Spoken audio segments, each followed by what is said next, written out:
ఒకవేళ drunk and డ్రైవ్లో దొరికిపోయి already స్టేషన్లోకి వెళ్ళిపోయిన తర్వాత రికవర్ ఎలా చేసుకోవాలి? డ్రింక్ అండ్ డ్రైవ్ చెకింగ్ లో మనం దొరకగానే బండి పోలీసు వాళ్ళు తీసుకెళ్ళిపోతారు.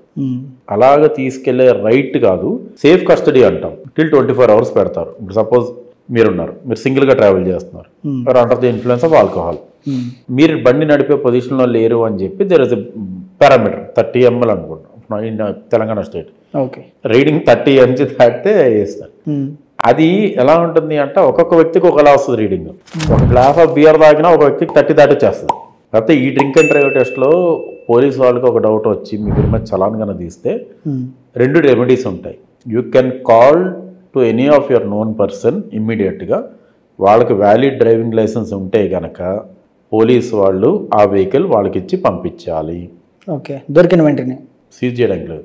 సీజ్ ఎందుకు చేస్తారంటే మీరు ఒక్కళ్ళే డ్రైవర్ అయ్యి ఉండి మీరు నడపలేని పరిస్థితులు ఉంటే వేరే వ్యక్తులకి రిస్క్ కాబట్టి ఆ బండిని వాళ్ళు సేఫ్ కస్టడీలో పెట్టుకుంటారు ఫర్ ది 24 hours.